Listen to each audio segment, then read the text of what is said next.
Hello. नमस्कार प्रिय साथियों, आप सभी का तहे दिल से द स्मार्ट एजुकेशन के ऑफिशियल यूट्यूब चैनल पर स्वागत है।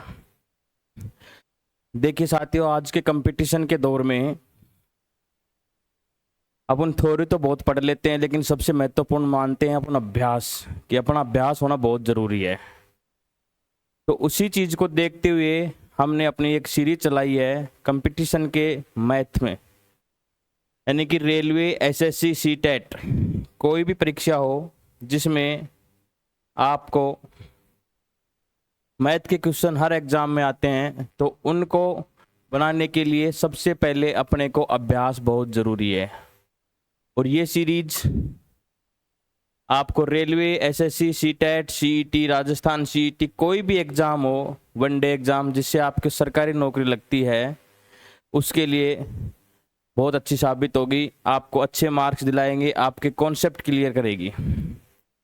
इसलिए ये आज पार्ट फर्स्ट है। ऐसे ही ये सीरीज चलेगी, आपको रोज देखना है। एक बात है, आप इस वीडियो को अंत तक देखना। आज आपका ये तो पक्का है, कुछ ना कुछ कॉन्सेप्ट तो अवश्य क्लियर होगा। आप हर जगह देखते हो, लेकिन आज इसको भी देखना है। 100% आपका कुछ ना कुछ कॉन्सेप्ट क्लियर अवश्य होगा। सारे कॉन्सेप्ट के सवाल हैं, आए हुए परीक्षा के सवाल हैं। तो हम शुरू करते हैं आज की क्लास बिना देरी किए हुए। सबसे पहले सवाल लेते हैं जी। देखो जी, पढ़िए, अच्छे से देखिए क्या कह रहा है।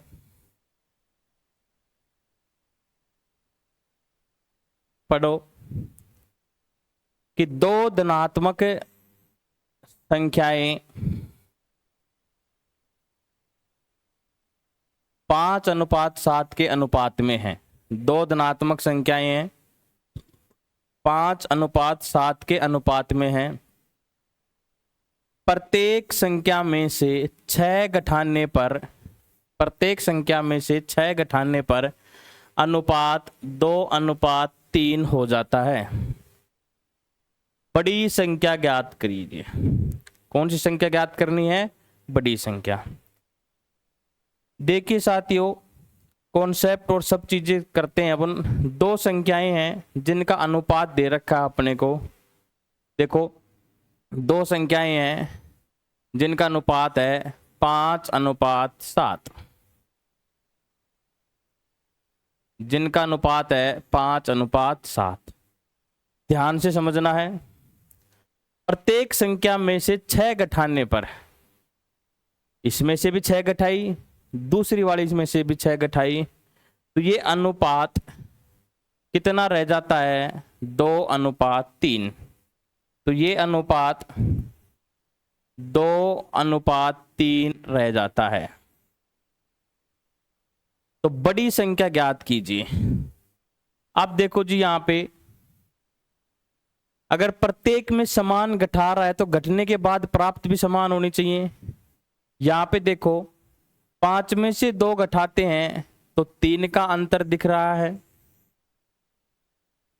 यहां 7 में से 3 घटाते हैं तो 4 का अंतर दिख रहा है। जबकि घटा क्या रहा है? देखो, प्रत्येक संख्या में से 6 घटा रहा है, यानी कि समान घटा रहा है। जबकि यहां पे अंतर अलग अलग आ रहा है, तो इसको समान करना है। और समान कैसे किया जाएगा? अब देखो जी,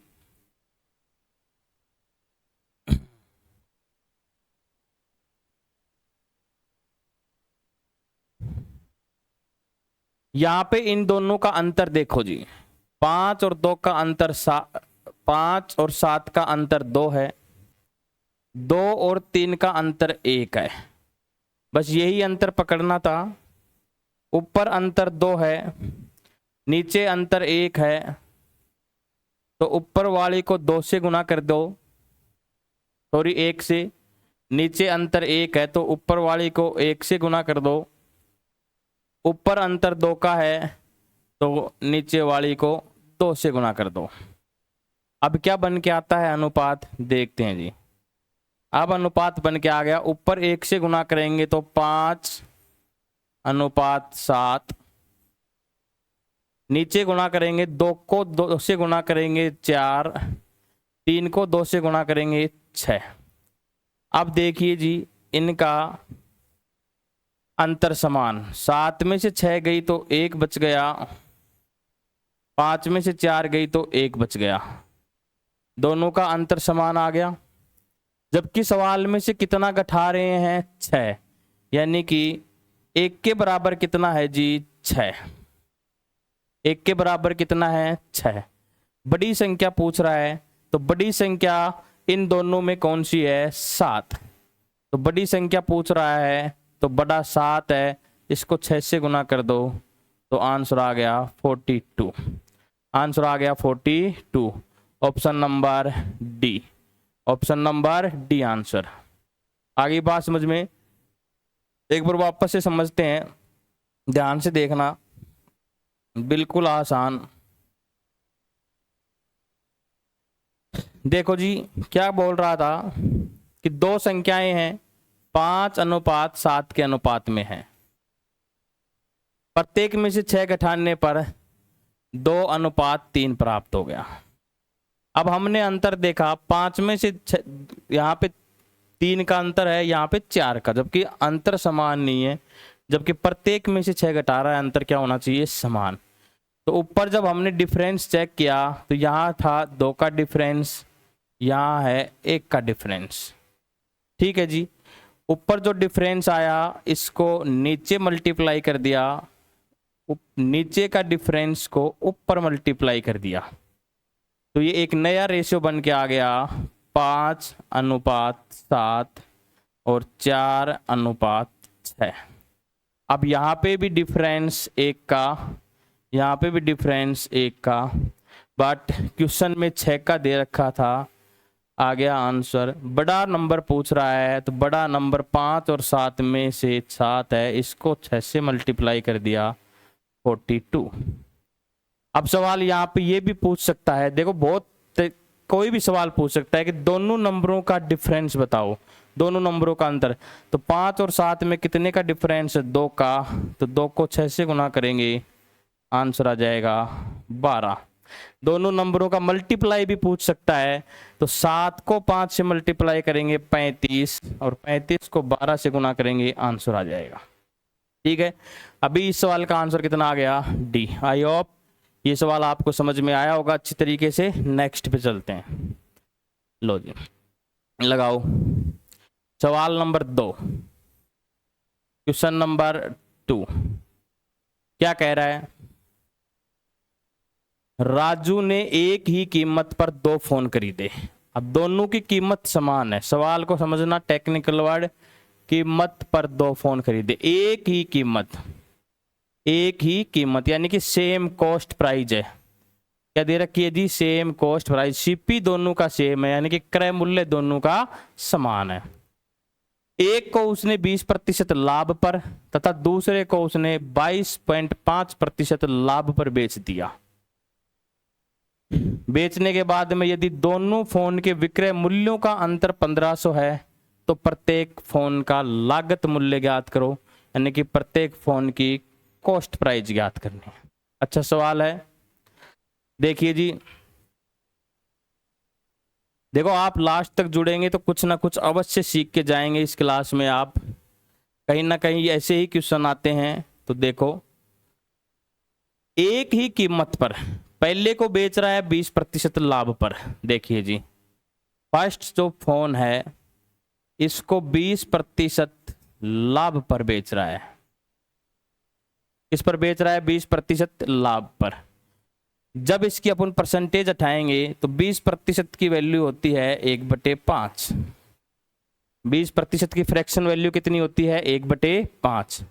अब आपको पता है कि जो नीचे वाला नंबर होता है ये हमेशा सीपी होता है। हमेशा क्या होता है? CP, cost price. अभी बात यहाँ पे प्रॉफिट की कर रहा है तो ये ऊपर वाला नंबर है प्रॉफिट। ऊपर वाला नंबर क्या है जी? प्रॉफिट। जब 5 में खरीदा 1 का लाभ लिया तो रेशियो क्या बन गया? रेशियो ये बन गया 6/5। यानी कि इस फोन का SP बन गया 6 और CP है जी 5। आगे बात समझ में। अब आगे देखो, दूसरे फोन को 22.5% लाभ पर बेच दिया। समझाने में टाइम लग रहा है, वैसे बिल्कुल आसान सवाल है। 22.5 कि जब आप फ्रैक्शन वैल्यू लिखोगे तो आप करके देख लेना, 9/40 आएगा। कितना आएगा? 9/40। आप जब इसको उठाओगे 9/40, बात वही है, जब ये प्रॉफिट पर बेच रहा है तो 40 तो क्या हो गया जी CP और 9 क्या हो गया जी प्रॉफिट। 9 क्या हो गया? प्रॉफिट। तो इनका जब अपन SP और CP का रेशियो बनाएंगे तो ये बन जाएगा, जब 40 में 9 जोड़ेंगे तो 49/40। ठीक है जी, यहां तक समझ में आ गया। अब देखो, अब सवाल में क्या कह रहा था कि दोनों की कीमत समान है, यानी कि फर्स्ट आर्टिकल सेकंड आर्टिकल, दो फोन है, पहले का 6/5, दूसरे का 49/40। दोनों का CP समान है, जबकि यहाँ CP समान नहीं है। यहाँ पे 5 है, यहाँ 40 है। तो जब इनको समान करेंगे तो आपको पता है 5 को 40 बनाना है तो ऊपर नीचे किससे मल्टीप्लाई कर देंगे? 8 से। 8 पंजू 40, 8 से 8 कट जाएगा, कोई फर्क नहीं पड़ेगा, फिर भी 6/5 ऐसे के ऐसे रह जाएगा। अब देखो CP समान हो गया, 8×6 48/40, इसका 49/40। दोनों का CP समान हो गया। बस CP समान हो गया, ऊपर दोनों का क्या दे रखा है जी? SP सेलिंग प्राइस, यानी कि विक्रय मूल्य दे रखा है। सवाल में दोनों के अंतर के बारे में बात कर रहा है। एक का सेलिंग प्राइस 48, एक का सेलिंग प्राइस 49, तो इसके हिसाब से अंतर कितना आ रहा है जी? 1। इसके हिसाब से अंतर कितना आ रहा है? 1। जबकि क्वेश्चन में कितना दिया है? 1500। जब एक की वैल्यू 1500, आंसर निकालना है प्रत्येक फोन का लागत मूल्य। प्रत्येक फोन का लागत मूल्य कितना है? 40। तो हम क्या करेंगे, जब एक की वैल्यू 1500 तो इसको गुणा कर देंगे 40 से, तो 3 0 तो ऐसे की ऐसे, 15 चौके 60, तो कितने रुपए आ गए? 60,000 रुपए। तो प्रत्येक फोन की लागत कितनी है जी? 60,000 रुपए। Option number C। आगे बात समझ में। बिल्कुल आसान सवाल है, ये समझाने में थोड़ा समय लगा कि फ्रैक्शन वैल्यू से बिल्कुल आसान है। नीचे हमेशा CP होता है, क्योंकि आपको पता है जब भी अपन परसेंटेज प्रॉफिट लॉस काउंट करते हैं हमेशा CP पे काउंट करते हैं। तो नीचे CP है, प्रॉफिट की बात कर रहा है तो ऊपर प्रॉफिट। जब CP में प्रॉफिट ऐड करते हैं तो हमेशा सेलिंग प्राइस निकल के आता है। आई होप समझ में आया होगा। चलो जी नेक्स्ट सवाल, ये क्वेश्चन नंबर 3 है, जरा इसको देखिए आप। मैं इसको थोड़ा सेट कर देता हूं।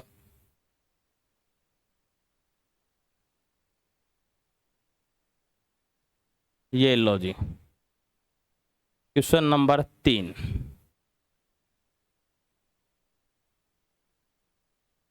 देखो, किसी निश्चित धनराशि पर 2 वर्षों के लिए 5% वार्षिक ब्याज की दर से वार्षिक रूप से संयोजित चक्रवृद्धि ब्याज तथा साधारण ब्याज का अंतर 28 है, तो वह धनराशि ज्ञात करो। बिल्कुल आसान सवाल है, बहुत बार परीक्षा में आता है, इसलिए आपको भी आना चाहिए। देखो जी, इस सवाल को करने का सबसे अगर बेस्ट तरीका है तो वो एक छोटा सा इसका फॉर्मूला होता है, वो याद रखो। जब भी 2 वर्ष के लिए, कौन कितने वर्षों की बात कर रहा है? 2 वर्ष का चक्रवृद्धि ब्याज, यानी कि CI कंपाउंड इंटरेस्ट और सिंपल इंटरेस्ट का जब भी डिफरेंस दे रखा हो तो एक छोटा सा फॉर्मूला होता है। डिफरेंस का मतलब D बराबर P ब्रैकेट शुरू R/100 का स्क्वायर। डी का मतलब डिफरेंस है, पी का मतलब प्रिंसिपल यानी कि मूलधन होता है, धनराशि होता है, आर का मतलब होता है रेट, यहाँ पे रेट यानी कि दर दे रखी है, पी का मतलब मूलधन दे रखा है, क्या दे रखा है जी, मूलधन, प्रिंसिपल। ठीक है जी, अपने पास धनराशि ही पूछ रहा है, सारे डाटा उपलब्ध हैं, जब 2 वर्षों की बात हो तो यहाँ पे वैल्यू पुट करिए और आंसर प्राप्त करिए। देखो डी का मतलब डिफरेंस, अंतर, कितना दे रखा था जी 28, यहाँ रख दिया 28 बराबर, पी निकालना है, पी गुणा आर की वैल्यू 5, स्क्वायर हो रहा है तो 5 गुणा 5, 100 का भी स्क्वायर करोगे 100 गुणा 100, बस काटो आंसर निकालो, 5 5 25 और 25 चौके 100, 25 चौके 100, क्या आ गया जी 28, जब गुणा करेंगे गुणा 4 गुणा 100 बराबर पी, प्रिंसिपल। आंसर आ गया, गुणा ही करना है बस, 28 को 4 से गुणा करेंगे तो 8 चौके 32, 4 दूनी 8 3 11, 11,200 रुपया। तो वह धनराशि कितनी थी, 11,200 रुपये। बताइए जी, आसान है, बिल्कुल आसान। जब भी 2 वर्षों का आपको सीआई और एसआई की बात करे तो ये फॉर्मूला लगाओ। कभी कभी क्या पूछता है, प्रिंसिपल देता है, रेट देता है और सीधा अंतर ही पूछ लेता है कि 2 वर्षों का अंतर ज्ञात करो, तो यहाँ पे प्रिंसिपल का मान रखो, आर रखो, काटो, आंसर निकालो। आई होप समझ में आ गया होगा। अच्छे सवाल हैं, अभ्यास जरूरी है। देखो पढ़ तो अपन इतना लेते हैं, लेकिन आज का कंपटीशन में सिर्फ और सिर्फ प्रैक्टिस मांगता है, अभ्यास मांगता है। तो सबसे ज्यादा अभ्यास करिए, सबसे ज्यादा इन्हीं सवालों को बार बार आप, मैं ये कह रहा हूं कि 500 सवाल उठा लीजिए अलग अलग टाइप के, कोई थ्योरी वोरी भी पढ़ने की जरूरत नहीं है, मैक्सिमम 500 सवाल बार बार उन्हीं टाइपों का अभ्यास करिए, 100% नौकरी लग जाएगी। नेक्स्ट सवाल, आप यदि जुड़ेंगे तो अवश्य आपको कुछ ना कुछ मिलेगा। क्लास को छोड़ना नहीं है, बिल्कुल कंप्लीट देखना है। कंप्लीट देखोगे तब ही आपके सारी चीजें समझ में आएंगी। चलो जी, नेक्स्ट सवाल, ए shopkeeper mix 20 kg of rice costing 50 रुपए पर KG with 30 kg rice costing 70 रुपए पर केजी। यानी कि ये कह रहा है कि 50 रुपए प्रति किलोग्राम मूल्य वाले चावल कितने लेता है, 20 किलो, और 70 रुपए वाले चावल कितने लेता है, 30 किलो। साथ में लाता है मिश्रण का प्रति किलोग्राम, जब इनको मिलाने के बाद में वो बेचेगा तो कितने रुपए का बेचेगा। बिल्कुल आसान सवाल है, कुछ नहीं करना। 1 किलो, जब 20 किलो चावल 50 रुपए के लेता है तो 1 किलो चावल का मूल्य कितना है, 50, तो 20 किलो का यानी कि तो 20 केजी चावल का मूल्य। ये कोई लिखने की जरूरत नहीं है, डायरेक्ट करो आप, क्या आ जाएगा 20 गुणा 50। यहां से उसने कितने रुपए खर्च कर दिए, 1000 रुपए। कितने चावल लेके आया जी, 20 किलो। कितने चावल लेके आया, 20 किलो।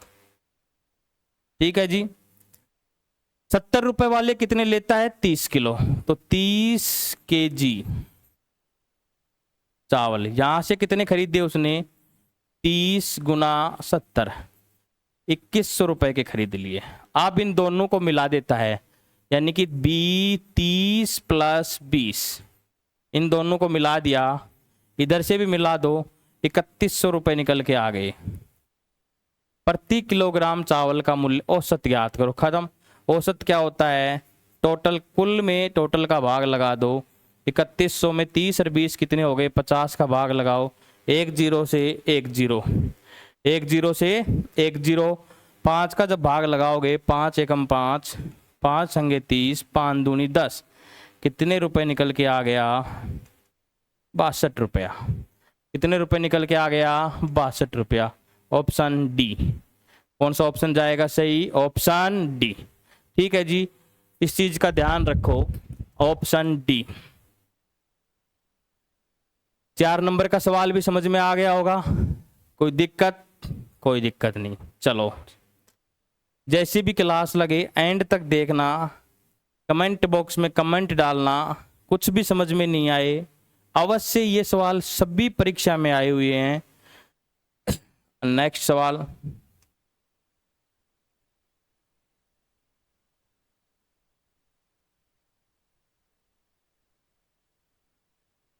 अब इस सवाल का आंसर करके बताइए।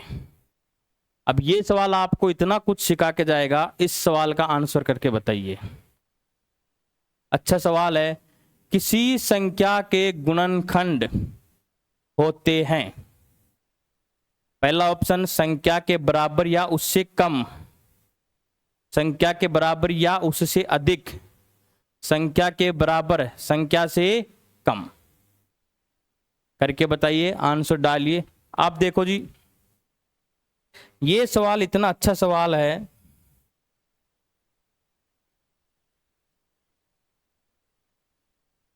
देखो सबसे पहले अपने को गुणनखंडों के बारे में पता होना चाहिए कि गुणनखंड होते क्या है। देखो 2 शब्द होते हैं, एक होता है जी, बहुत ध्यान से समझना, गुणनखंड।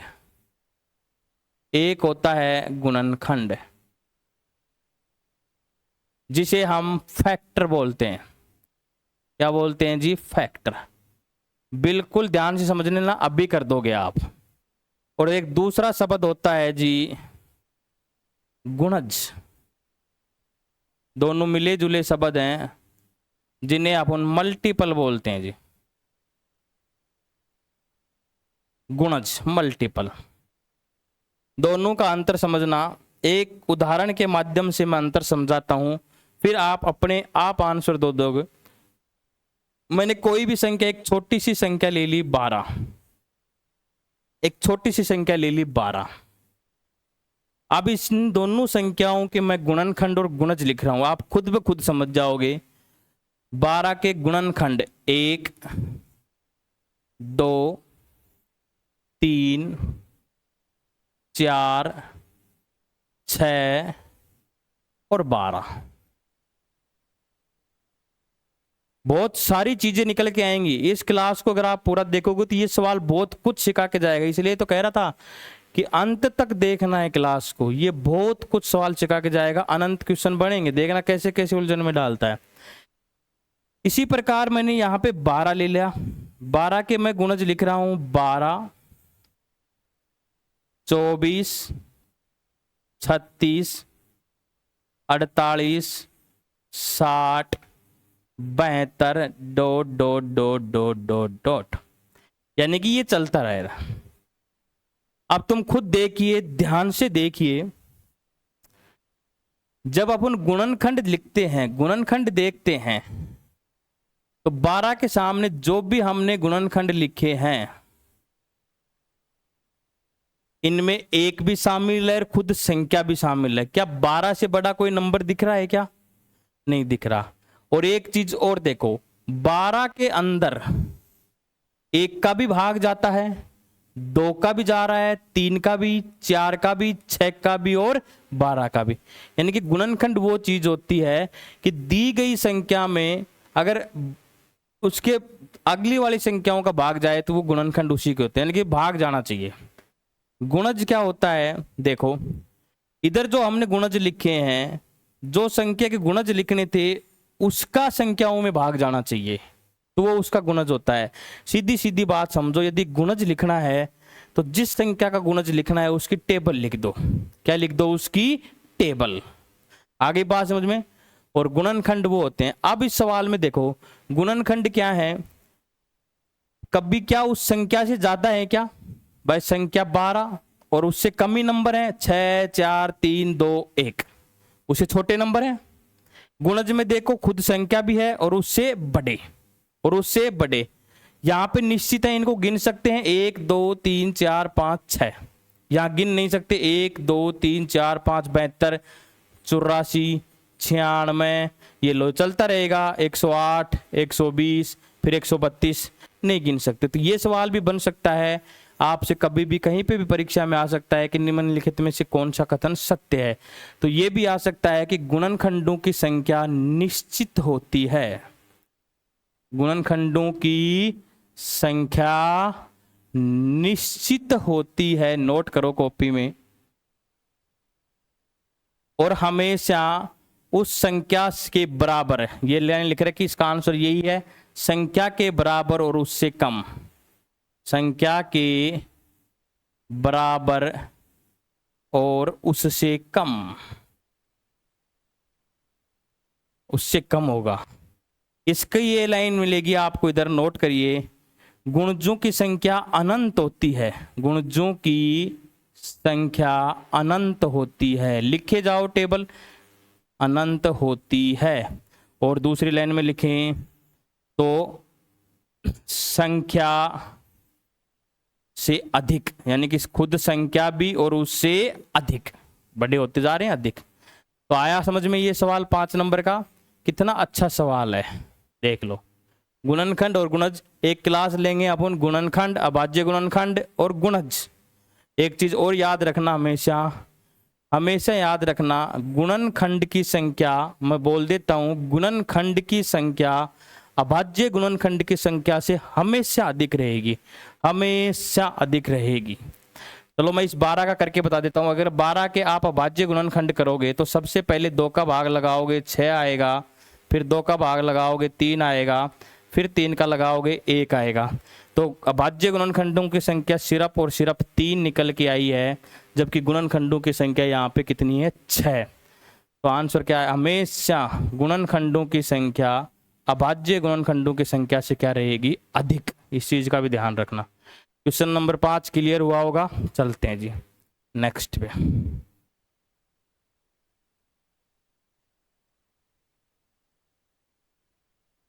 ये लो जी, हर सवाल में कॉन्सेप्ट छिपा है, लेकिन बस शर्त यह है कि आपको एंड तक जुड़ना पड़ेगा। लगाइए जी। एक नियमित बहुभुज में भुजाओं की संख्या 18 है। अब बहुभुज पॉलीगन, बहुभुज के आंतरिक कोण का माप क्या है? बहुभुज पॉलीगन, ठीक है जी। अब देखो यहां पे आपको 2-3 चीजें पता होनी चाहिए। सबसे पहले तो मैं आपको एक चीज पूछता हूं, यदि कोई भी बहुभुज होगा, चाहे वो त्रिभुज हो, चाहे वो, वैसे मैंने हिंट लिख दिया, मेरे को एक बात बताओ, सबसे पहले कोई बहुभुज बनाने के लिए कम से कम कितनी भुजाओं की आवश्यकता होगी? बताना, कितनी भुजाओं की आवश्यकता होगी? अब ये छोटे छोटे क्वेश्चन आप जब कक्षा 10th तक की एनसीईआरटी पढ़ते हो तो वहीं पे छुपे हुए हैं, और सारा पेपर सेट वहीं से होके आता है। आप कोई सा भी पेपर उठा के देख लेना, चाहिए वो सीटेट हो, एचटेट हो, सीईटी हो, राजस्थान RRSB का पेपर हो, कोई भी पेपर हो, ये लाइन वहीं लिखी हुई है कि कम से कम यदि आपको किसी भी बहुभुज का निर्माण करना होता तो कितनी भुजाओं की, न्यूनतम भुजाओं की आवश्यकता होगी? हमेशा 3 भुजाएं, कम से कम कितनी भुजाएं चाहिए? 3। 3 भुजाओं से त्रिभुज, फिर ये चतुर्भुज, ये बहुभुज है, ये भी बहुभुज। अब इसका नाम 3 भुजाएं हैं तो इसलिए त्रिभुज कह दिया, इसमें 4 भुजाएं इसलिए चतुर्भुज कह दिया, इसमें 5 भुजाएं हैं इसलिए इसको पंचभुज कह दिया। ये भी बहुभुज है, ये भी क्या है? बहुभुज, समबाहुभुज। यहां तक आया बात समझ में? तो कम से कम एक बहुभुज का निर्माण करने के लिए अपने को कितनी भुजाओं की आवश्यकता होती है? 3 की। याद रखना ये लाइन। अब देखो इसमें भुजाओं की संख्या दे रखी है अपने को 18, इसमें भुजाओं की संख्या दे रखी है अपने को 18। एक चीज और याद रखो, आपको तो याद होगी, शायद तक नहीं है तो मैं याद दिला देता हूं। कोई भी बहुभुज होगा, कोई भी बहुभुज होगा, उसका एक्सटर्नल एंगल यानी कि बाह्य कोण प्लस इंटरनल एंगल, आंतरिक कोण, बाह्य कोण प्लस आंतरिक कोण, दोनों का योग 180 डिग्री होता है। कोई भी बहुभुज हो, उसका बाह्य कोण और अंदर का कोण, जैसे ये त्रिभुज है, इसका अंदर का कोण ये और बाह्य कोण ये, जब हम इन दोनों को जोड़ते हैं तो इन दोनों का योग हमेशा और हमेशा कितना आएगा, 180 डिग्री। यदि आपको बाह्य कोण पता है अंतः कोण निकाल सकते हैं, अंतः कोण पता है तो बाह्य कोण निकाल सकते हैं। इसलिए एक चीज और याद रखो, ये कभी पूरा पॉलीगन का चैप्टर पढ़ाएंगे तब ये सारी चीजें एक एक डिस्कस करेंगे कि ये कैसे आता है। एक चीज याद रखो, कोई भी बहुभुज हो, समबाहुभुज, कोई भी चीज, पंचभुज हो, षटभुज हो, अष्टभुज हो, त्रिभुज हो, चतुर्भुज हो, कितनी भी भुजाओं वाला बहुभुज हो, उसके बाह्य कोणों का योग, सारे कोणों को मिला लेंगे, बाह्य कोणों का योग कितना होता है जी, 360 डिग्री। कितना होता है जी, 360 डिग्री। बस ये 2 लाइन याद रखनी थी, सवाल का आंसर आ गया। अब ये 18 भुजाओं वाला बहुभुज है तो इसके बाह्य कोणों का योग कितना रहेगा, 360 डिग्री।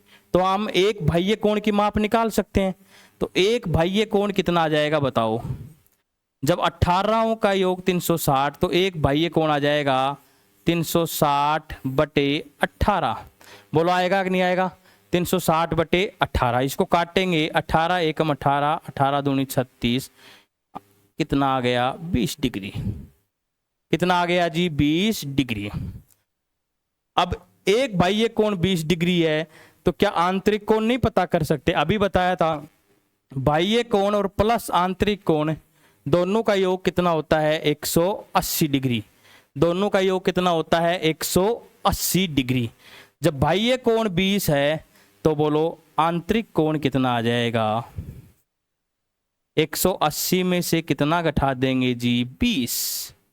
कितना आ गया जी, 160 डिग्री। तो उस बहुभुज का प्रत्येक आंतरिक कोण कितने डिग्री का है, 160 डिग्री। ये लो जी आंसर।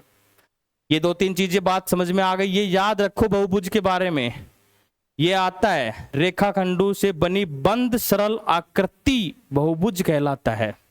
रेखाखंडों से बनी सरल बंद आकृति, सरल बंद आकृति क्या कहलाता है, बहुभुज। ठीक है जी, ऐसे की ऐसे लाइन लिखी पड़ी है, सवाल आ जाएगा इन बहुभुज के बारे में, कौन सा कथन सत्य है, कौन सा कथन असत्य है। ये चीजें ही काम आएंगी। बाह्य कोण आंतरिक कोणों का योग 180, प्रत्येक बाह्य कोण निकालने के लिए भुजाओं की संख्या का भाग लगा दो, टोटल योग 360 डिग्री होता है। तो आई होप ये सवाल समझ में आया होगा, अच्छे से समझा दिया है मैंने। नेक्स्ट सवाल, ये लो जी,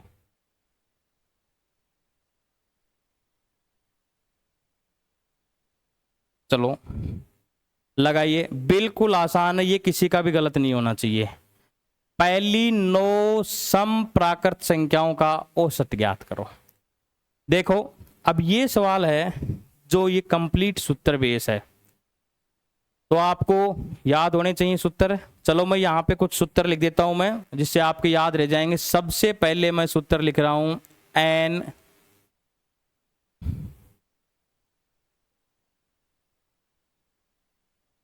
पहला लिख रहा हूं मैं n प्राकृत संख्याओं का योग। प्रथम और लगा देते हैं, प्रथम n प्राकृत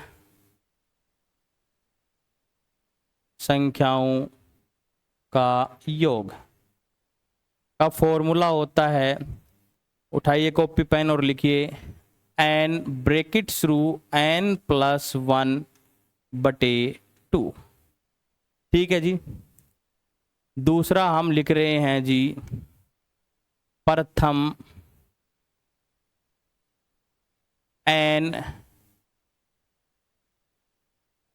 प्राकृत संख्याओं का औसत। अब n संख्याएं हैं तो n का जब इसमें अपन भाग लगाएंगे तो n से n कट जाएगा, तो ये आंसर निकल के आएगा n+1/2। n+1/2। नेक्स्ट लिख देते हैं जी हम, प्रथम n सम संख्याओं का योग। सम संख्याओं का योग। ये हो जाएगा जी n ब्रैकेट शुरू n plus one, n bracket शुरू n प्लस वन। ठीक है जी। अगली कड़ी में हम लिख देते हैं जी प्रथम n सम संख्याओं का औसत।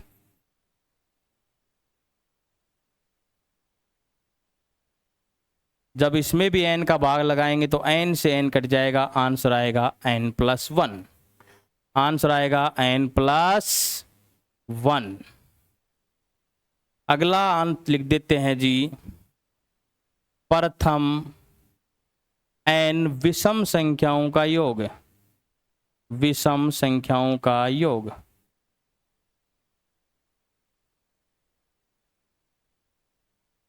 ये होता है जी n स्क्वायर। क्या होता है जी n स्क्वायर। प्राकृत नंबर को नेचुरल नंबर बोलते हैं, इसको इवन नंबर और विषम को ऑड नंबर, n स्क्वायर।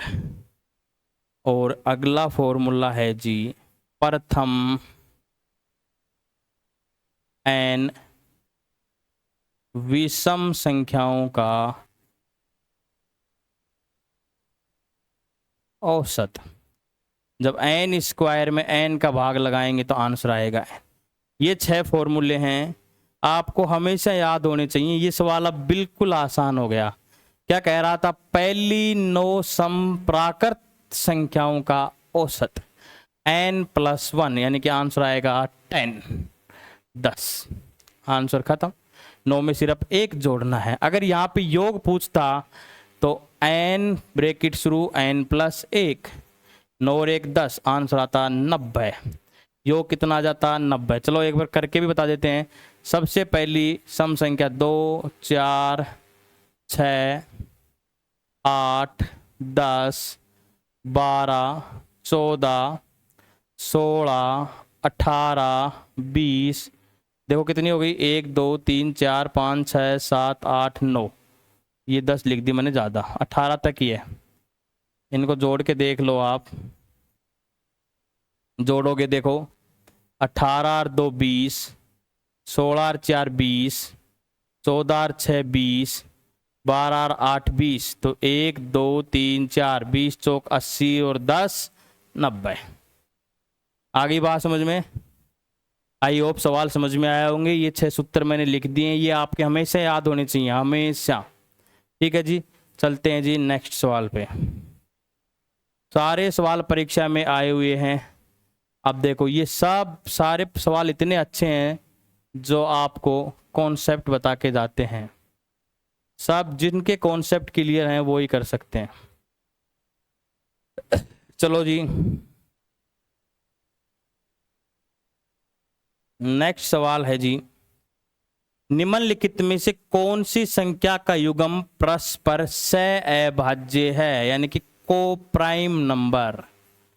को प्राइम नंबर आर को प्राइम।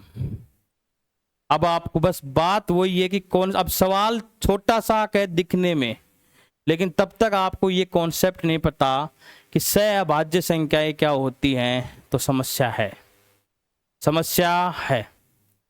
तो अब सबसे पहले हम आपको इसी के ऊपर डिस्कस करते हैं कि सहअभाज्य संख्या यानी कि को प्राइम नंबर। सहअभाज्य संख्या, अभाज्य संख्याएं अलग होती हैं जिन्हें प्राइम नंबर कहते हैं। सहअभाज्य संख्या अलग है। सहअभाज्य संख्या वे संख्याएं होती हैं, यानी कि वे संख्याएं जिनका सार्वय गुणनखंड है। ये शब्द लिखा मिलेगा, गुणनखंड लिखा मिलेगा, गलत हो जाएगा। क्या लिखा होना चाहिए? सार्वय गुणनखंड। सार्वय गुणनखंड, यदि इंग्लिश में बोलें सार्वय गुणनखंड को तो कहते हैं जी common difference, common factor. Common factor दोनों में समान।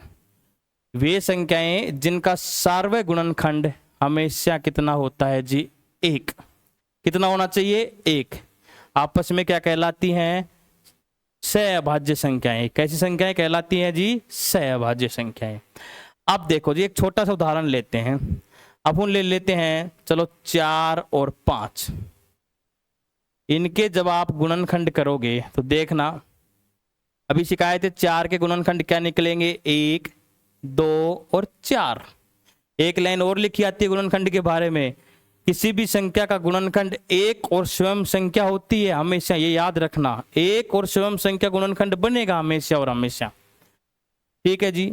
5 के गुणनखंड लिखना चाहें अपन तो 1 और 5। अभी मैंने ऊपर क्या शब्द लिखा? गुणनखंड। क्या लगाया? सार्वय। दोनों में कॉमन क्या होना चाहिए? एक। एक के अलावा कॉमन नहीं होना चाहिए। यदि आपने एक के अलावा कोई कॉमन मिल गया तो वो संख्याएं सहअभाज्य नहीं कहलाएंगी। ठीक है जी। तो एक यहाँ पे भी है, यहाँ पे भी है, बाकी और कोई कॉमन नहीं है। इसका मतलब 4 और 5 का ये जोड़ा आपस में कैसा है? सहअभाज्य संख्याएं हैं। कैसी हैं?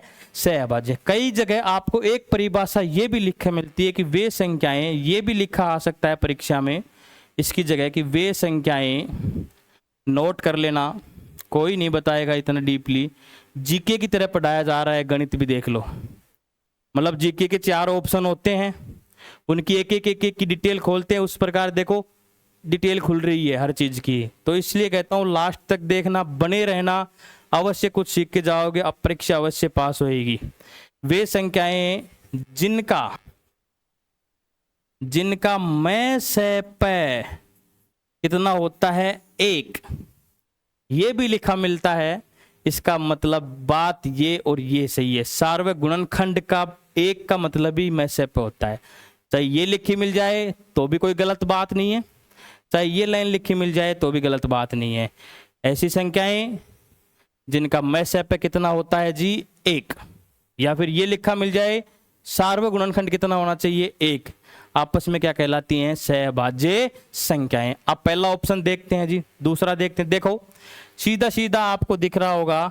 अगर आपको अब सहअभाज्य संख्याएं छांटने के लिए आपको कुछ विभाज्यता के नियम भी आने चाहिए। डिविजिबिलिटी रूल का बहुत इसके अंदर रोल होता है। 2 का, 3 का, आप छोटे छोटे लगा के देख लो भाई। 1 से 1 आएगा वो तो आंसर हो जाएगा। आप 2 का, अगर किसी संख्या में, दोनों संख्याओं में 2 का भाग जा रहा है, इसका मतलब सार्वय गुणनखंड 1 न आके कितना आ गया? 2। आना कितना चाहिए? 1। इसका मतलब वो सहअभाज्य नहीं है। तो 2 के नहीं जा रहा, 3 का चेक करो, 4 का चेक करो, अपने आप आंसर निकल जाएंगे। तो ये लेते हैं, देखो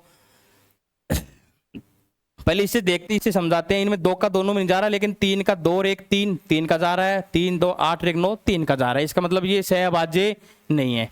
इधर से देखोगे तो ये 13 का भाग जा रहा है, 13 पंजू 65, 13 संतु 91, यानी कि इन दोनों का कॉमन डिफरेंस कितना है? 13, जबकि 1 होना चाहिए। इनको देखोगे तो देख लो 17 चौक 68, 17 पंजू 85। अभी थोड़े थोड़े टेबल भी आने चाहिए, पहाड़े भी आने चाहिए।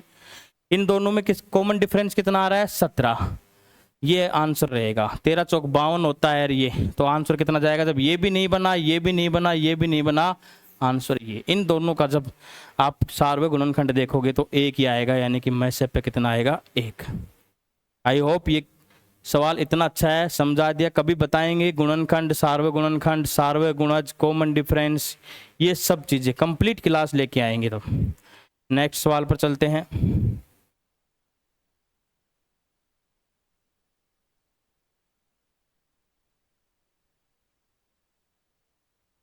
ये लो, एक समांतल भूमि, ये हाइट एंड डिस्टेंस का क्वेश्चन है, अच्छा क्वेश्चन है।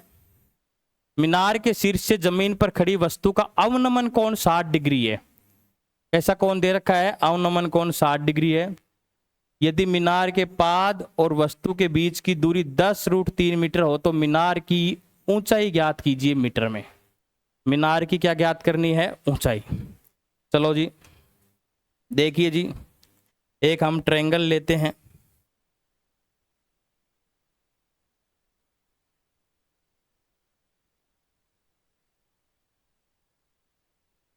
आ गई जी बात समझ में? अब देखो जी, ये एक मीनार खड़ी है, ये मीनार है।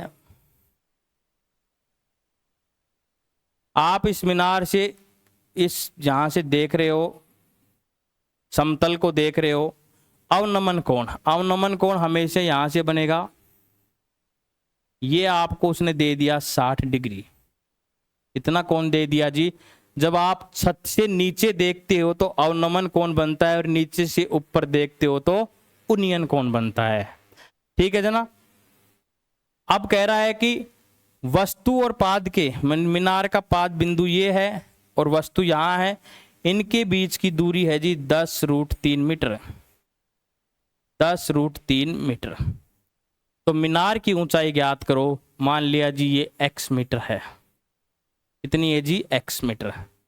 बिल्कुल आसान सवाल है। अब आपको एक बात याद रखने की सिर्फ यहां पे यही है कि हमेशा याद रखना कि अवनमन कोण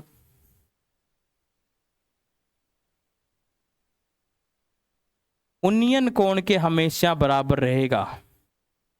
दोनों कोण क्या होते हैं? बराबर।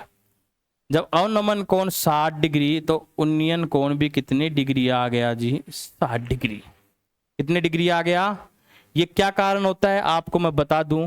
जब दो समांतर रेखाओं को एक तिर्यक रेखा काटती है तो जो एकांतर कोण बनते हैं जिग-जैड, ये कोण इसके बराबर है।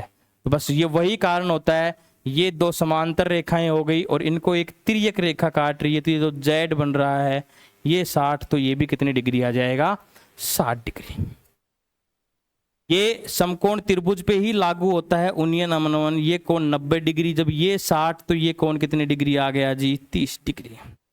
सिंपल सा फंडा है, कोई दिक्कत नहीं, आंसर आ जाएगा। बस जिंदगी में याद रखो, बड़े कोण के सामने बड़ी आंसर आता है, छोटे कोण के सामने छोटा मान आंसर आता है। तो 60 डिग्री 30 डिग्री के सामने 10√3। तो जिस ऑप्शन में 10√3 से कम आंसर है वो तो साफ साफ गलत है, लेकिन ये सारे ही बड़े दे रखे हैं, कोई दिक्कत नहीं, हम निकाल देते हैं। इनका नाम दे लिया ABC। 90 डिग्री के सामने वाली भुजा कर्ण होती है हाइपोटेनस। 60 डिग्री के सामने वाली भुजा लंब बन गई। तो यानी कि लंब का मान निकालना है और लंब कितना दे रखा है? x। बाकी आधार 10 लंब बटे आधार tan थीटा, और tan थीटा का मान कितना दे रखा है जी? 60 डिग्री। कितना दे रखा है जी? 60 डिग्री। आ गई बात समझ में? बस आंसर आ गया। x टेबल में √3, tan 60 डिग्री का मान √3 होता है। tan 60 डिग्री का मान कितना होता है जी? √3। जब इसको √3 को √3 से गुणा करोगे तो 3 बन जाएगा। 10 × 3 बराबर x। तो x का मान कितना आ गया जी? 30 मीटर। x का मान कितना आ गया जी? 30 मीटर। तो मीनार की ऊंचाई कितनी है जी? 30 मीटर। मीनार की ऊंचाई कितनी है? 30 मीटर। आगे बात समझ में? कोई दिक्कत यहाँ पे? कोई दिक्कत नहीं होनी चाहिए, कोई भी दिक्कत नहीं होनी चाहिए।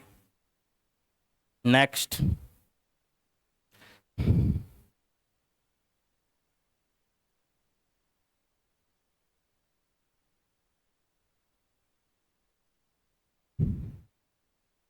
एक शंकु की ऊंचाई और तिर्यक ऊंचाई क्रमशः 21 सेंटीमीटर और 28 सेंटीमीटर है।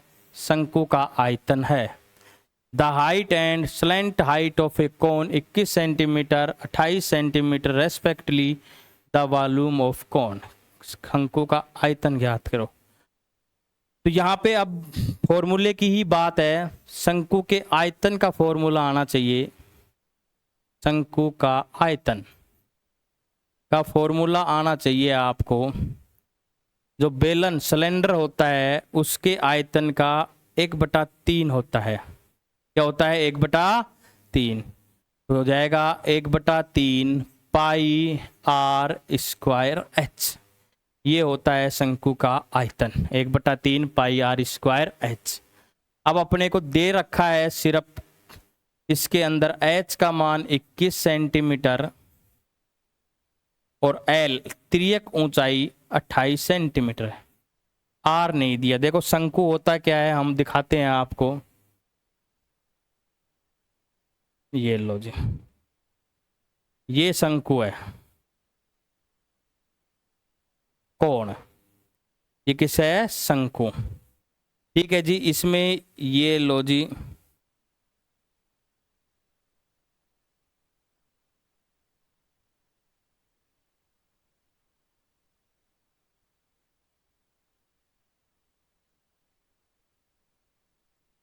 ये एल होती है, ये एच होती है, ये आर होती है। तो ये शंकु में जो समकोण त्रिभुज होता है ये 90 डिग्री, 90 डिग्री के सामने की भुजाकरण होती है। तो यानी कि यहाँ पे फॉर्मूला लगेगा एल स्क्वायर बराबर R square plus H square. इस पाइथागोरस प्रमेय के सूत्र से हम किसका मान निकालेंगे? आर का, क्योंकि अपने को फॉर्मूले में किसकी जरूरत पड़ रही है जी? आर की। तो आर का मान निकालते हैं जी। मान रखते हैं एल का मान 28, तो 28 का स्क्वायर आर तो निकालना ही है, एच का मान 21, 21 का स्क्वायर।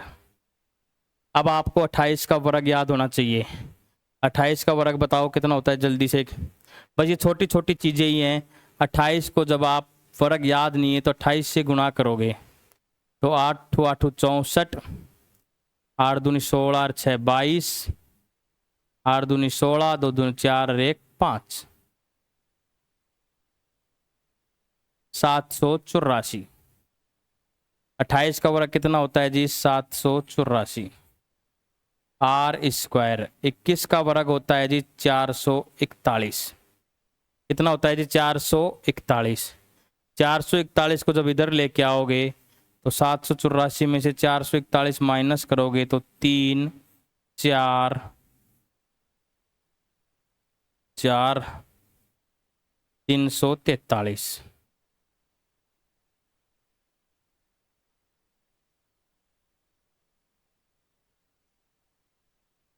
कितना आ गया जी? 343।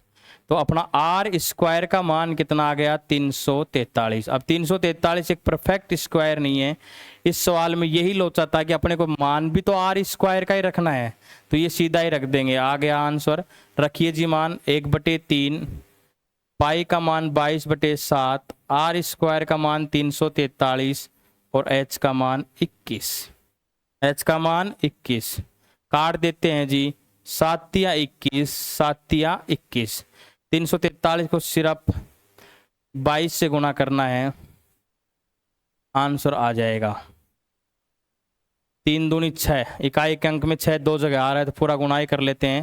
3 दूनी 6, 4 दूनी 8, 3 दूनी 6, 6 8 6, 6 8 6 14, 8 6 14 और 1 15, 75 46 वर्ग घन centimetre. Option number A. I hope ये क्लास आपको बहुत अच्छी तरह से समझ में आई होगी। कृपया करके, मैंने पूरे वीडियो में कहीं पे भी नहीं बोला कि शेयर करो, लाइक करो, सब्सक्राइब करो। तो प्लीज़ चैनल को लाइक, शेयर और सब्सक्राइब करिए, ज़्यादा से ज़्यादा लोगों के पास पहुंचाइए। हम आपको ऐसे ही अभ्यास कराते रहेंगे, रोज़ आपको क्लास मिलेगी। ज़्यादा से ज़्यादा जुड़िए, शेयर करिए। ठीक है जी, धन्यवाद।